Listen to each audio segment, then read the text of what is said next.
RLCraft is full of some extremely challenging enemies. You'll face dragons, blighted enemies with insane buffs to their speed, damage and health, enemies that spawn as you mine ores that will catch you by surprise, and of course, trumpet skeletons.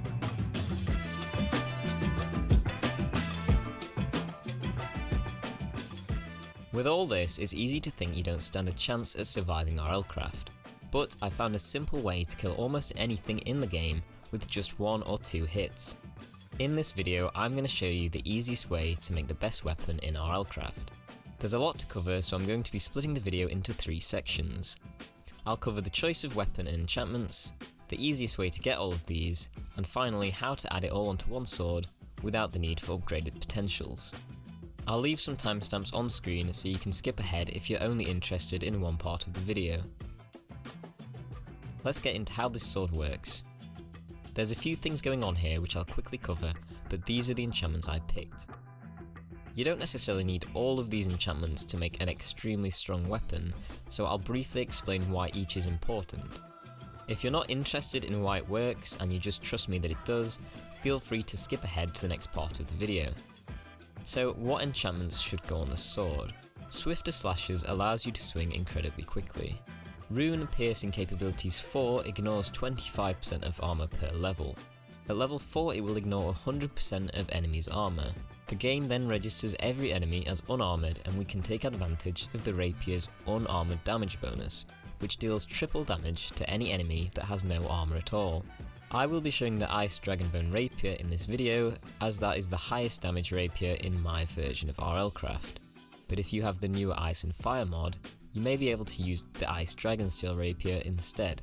Advanced Looting 3 gives you tons of extra item drops and can be combined with Education. Normal looting can't, so don't put this on your sword. Advanced Sharpness 5 multiplies the base damage of the weapon. If you have Supreme Sharpness, this is higher damage, but because it's much easier to obtain Advanced Sharpness, I will be using that in this video. Viper 5 will deal massively increased damage when the target is poisoned. Envenomed will poison the enemy, which can be combined with the Poison Stone Bauble for a huge damage boost. If you're lucky, you might be able to find Envenomed 5 in a dungeon, but for the method used in this video, we'll be using Envenomed 3, which is still more than enough. The Envenomed Viper Poison Stone combo is where this sword gets a lot of its damage. Subject PE adds damage similar to Sharpness and gives you potion effects like speed and strength when killing enemies. This is the best of the subject enchantments in my opinion, which don't stack, but feel free to choose one that you prefer. For older worlds, Subject History might be a good option. Difficulties Endowment 5 increases the damage output based on your game's difficulty. Lifesteal 4 will heal you when dealing damage and is better than Vampirism. This will not stack with Vampirism, so do not add both to your sword. Parry 3 will completely block attacks 50% of the time, which will make you a lot harder to kill. Education 3 will massively increase the amount of XP dropped from enemies. Do note that this doesn't work on blighted enemies and will actually make them drop only a small amount of XP. Combat Veterancy 3 will increase healing effects such as the healing you get from Lifesteal 4. Purging Blade 5 will remove any potion effect from the enemy. It's good for PvP, but if you're playing solo, you don't really need this. Atomic Deconstructor 2 will give you a chance to one-hit enemies. You don't really need this, but if you have it lying around, why not add it? This will not work on bosses, however. Advanced Mending will repair your sword and stop it from breaking. Normal Mending will do just fine here too. Curse of Possession will stop enemies from disarming you. Without this, you will almost definitely lose your sword eventually, as enemies will make you drop it on the ground randomly. Unbreaking 3 will stop your sword from breaking as quickly. And finally, True Strike pierces through evasion, which is useful in PvP, otherwise you don't need it. Arc Slash 3. I personally won't be using this, however this is an extremely strong enchantment and you might want to use it if you're playing solo and doing dungeons. It will allow you to hit multiple enemies at once, making it a lot easier to clear through hordes of enemies. The reason I won't be using Arc Slash is that I play RLCraft with a friend and don't want to accidentally kill him. Again. I also don't want to accidentally kill any villagers if an enemy is stood near them. If you're not bothered about accidentally killing things, then definitely do add this to your sword. Next, we're going to go through how you can get all of these enchantments. For the enchantments on screen, you can get all of these very quickly providing you have some XP. My last video will show you how you can get more XP than you'll ever need, so go check that out if you haven't seen it already. What we'll be doing is enchanting, combining and disenchanting cheap stone swords in a way that gives us max level enchantments. To start off, enchant a stone sword at level 30.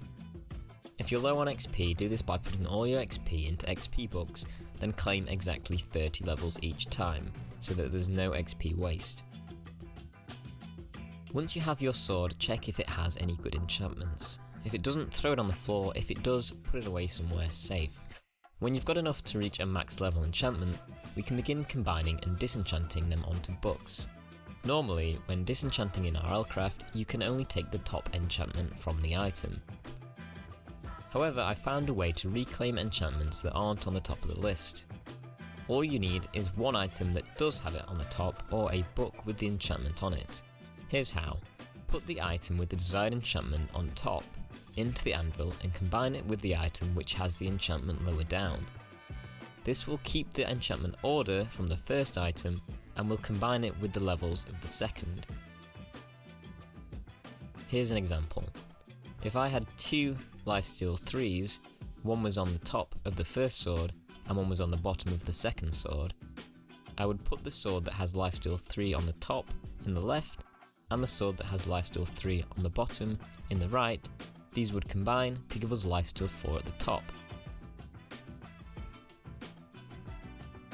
For getting these enchantments, you're going to need to make some villager friends. There's a few ways to do this fairly easily. You may want to set up your own villager breeder and access lots of different enchantments, or you can be lazy like me and go and kidnap some. A fairly effortless and fast way I like to get villagers involves finding one of these huge villages, which are easy enough to find if you have a flying mount. I then convert the room with the throne into a kind of trading hall. I then pick up all the librarians with my rock. If you want to be a cheater like me, you can spam F3 and A and reload all the chunks to be able to see the villagers through the walls. Then pick them up again through the walls using the rock's ability. I then drop them off into their cells, trading posts, and level them up to see what they have. With a lot of enchantments, you may find them on items which drop from enemies in dungeons, especially Curse of Possession, which I see enchanted onto items I find on the floor quite often. Finally, we need to add all these enchantments onto our rapier without using upgraded potentials. I spent a long time in creative mode testing after I realised there was a bug in RLCraft, and I found the most efficient way to get all of these enchantments on at once. In vanilla Minecraft, if an item says it's too expensive, you won't be able to enchant it, but in RLCraft, there is a secret level requirement that you can actually see in creative mode. If you are the right level, you can still add enchantments in survival even when it says too expensive. To keep the costs down, I'll show you how to order and stack enchantments in a specific order to get every single item on at once, without the cost exploding exponentially. I called this the 1-2-4-8 method, but I recently saw someone else doing a similar method to what I used called 2-4-6-8.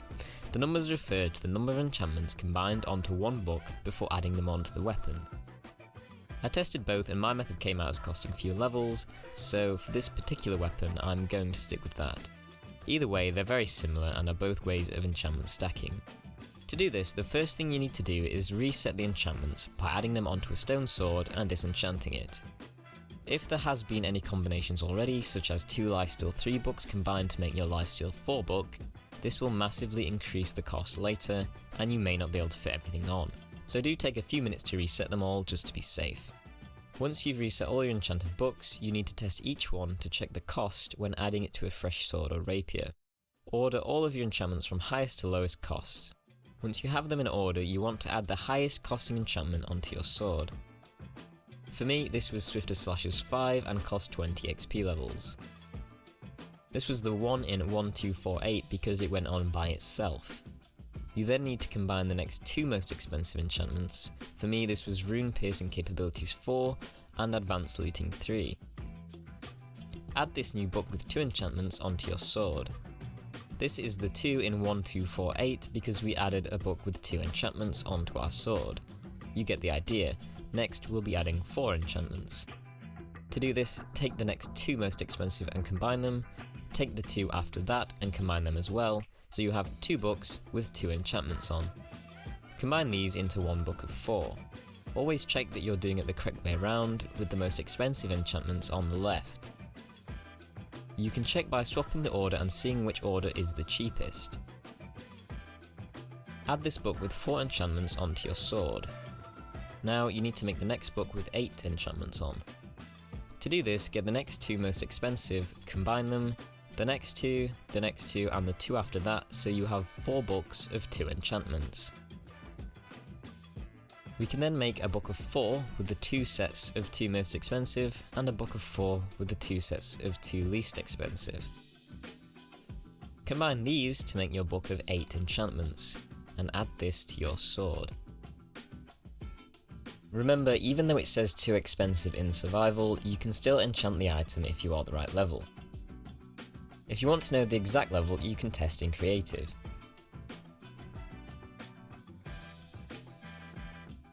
Finally, just add together whatever else you have left in the same manner.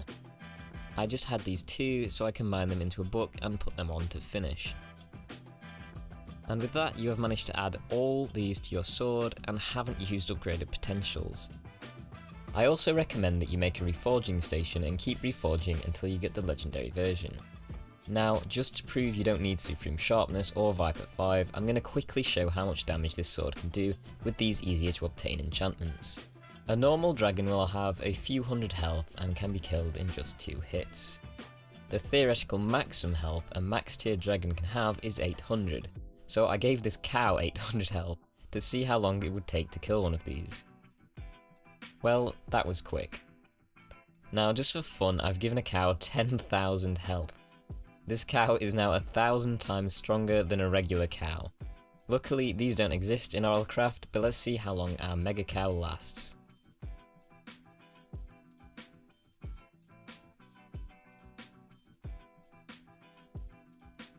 It lasted a few seconds, but remember this cow is stronger than about 13 theoretical max health dragons or about 22 normal tier 3 dragons. So yeah, it's strong. And before you click off, I make these videos for completely free. All I ask is that you leave a rating on the video. If you want to see more, consider subscribing, and if you have anything to add, or if there's something you want me to cover in the future, leave a comment and I will always reply. I've seen a few people want to see a 100 days in RLCraft video, so I might see if there's an interesting way to do one of these. I think that's everything, thanks for watching.